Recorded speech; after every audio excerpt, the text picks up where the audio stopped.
Hi, it's Tanya for another It's Me Time with Tanya. I'm reading from Lemons on Friday. The devotion reads as follows: Who am I now? That's the devotion. But again, I would like to know, how are you all doing today? How are you guys making out? How's everything in your life? It's not always peaches and cream, and we understand that. We take the good, the bad, the indifferent. And I just want to take time out with you and ask, how are you doing today? I will continually keep you all in prayer and ask that you all do the same for me, to keep me in prayer.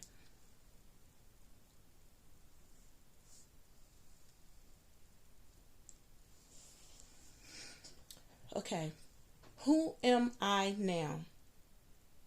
We all have the human tendency to ask questions like, how long will my heart feel broken? Or when will I be done grieving? And who am I now? We hate waiting. We long to get to a place of healing when we are hurting. And often along the way, we struggle to understand who we are in the light of the changes we have grieved. Grieving is messy, and healing is no way instant. Time is crucial to our healing. As I walk through each day, each holiday and celebration, God met me. And through the love of those around me, He began to fill up my empty places. With each of the passing years, I learned how to hold the hurt and remember that time is on my side. I will heal by facing and embracing each new day without bend as it comes. Put your loved one name in there. For me, it was I was healed. I will heal by facing the embracing of each new day without Steve as it comes. For the first several months, I learned so much about suffering and faith that the constant fight of living in the broken world, I lost huge parts of my life that I would never get back. What I hadn't yet faced was how much of myself I'd also lost in the crossfire. I was still the same Maddie, Tanya for me. I was still the same Tanya, of course, but I felt so utterly different, and I did. I felt like a lost soul, a lost child, and stuck in an adult body, and no one knew that I was suffering and trying to scream, and I couldn't get it out and didn't know how to explain it, and people just around me had no idea. It's not their fault they didn't know, but for some reason I carried it well on the outside, and a lot of people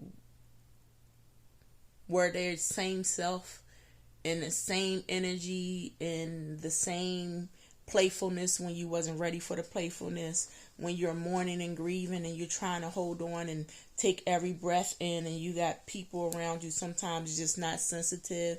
And that's when I learned to start being to myself. Even though I felt like I needed to be around other people, sometimes it was just best for me to be to myself, because we're all in stages of growth. And I think before I let that other side out of me and began to cuss people out, it was best that I stayed to myself, because some people were just too playful and didn't understand and didn't realize, because they have never suffered from that kind of great loss. They've had loss, but it was a different type of loss. Sometimes it was their parents, and sometimes, a loved one who you sleep next to is different. It's still great loss. Don't get me wrong.